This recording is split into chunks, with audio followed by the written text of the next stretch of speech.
అధ్యక్షుడిని దుండ్ర కుమారస్వామిని.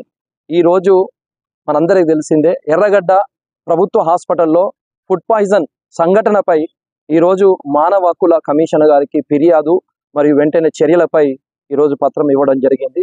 ముఖ్యంగా ఈరోజు సోమవారం రోజు 2వ తారీఖు 6వ నెల 2025న సోమవారం రోజున ఎర్రగడ్డ హాస్పిటల్లో అన్నము, అరటిపండు మరియు అంతేకాకుండా పరమాన్నము ఇచ్చిన మన గుడ్లు ఇవ్వడం జరిగింది. దాని తర్వాత ఫుడ్ పాయిజన్ జరిగి ఆల్మోస్ట్ ఆ ఘటన తెలంగాణ రాష్ట్రంలోనే ఒక సంచలనంగా మారిన విషయం మనందరికీ తెలిసిందే. అంతేకాకుండా 3వ తారీఖున మంగళవారం రోజున ఒక వ్యక్తి 30 సంవత్సరాలు ఉన్న వ్యక్తి మృతి చెందడం చాలా బాధాకరం అని తెలియజేస్తా ఉన్నాను. అంతేకాకుండా ముఖ్యంగా ఈరోజు 92 మంది అస్వస్థకు గురిగైన పరిస్థితి చాలా బాధాకరమని, ఈరోజు 18 మంది ఉస్మానియా హాస్పిటల్లో చికిత్స పొందుతూ ఉండడం కూడా చాలా బాధాకరమైన విషయం. దీన్ని ఖండిస్తా ఉన్నాను. అంతేకాకుండా ముఖ్యంగా వారికి సంబంధించిన నమూనాలను కూడా ఉస్మానియా మైక్రోబయాలజీ కూడా పంపడం జరిగింది. నిర్ధారణ జరుగుతూ ఉంది. మరియు నీటికి సంబంధించింది కూడా వాటిని నారాయణగూడలోని IPM కూడా పంపడం జరిగింది. అయితే ముఖ్యంగా ప్రధానంగా ఈరోజు చూసుకున్నట్లయితే ఆహార నాణ్యత లోపం వల్ల కావచ్చు, మరియు డైటీషియన్ యొక్క మానిటరింగ్ లేకపోవడం ద్వారా ఈ ఘటన జరిగిందేమో అనే ఆలోచన ఉంది.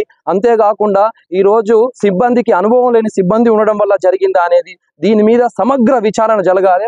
ఈరోజు రాష్ట్ర ప్రభుత్వం కూడా వెంటనే స్పందించి మన మంత్రి గారు కూడా అక్కడికి వెళ్ళడం జరిగింది.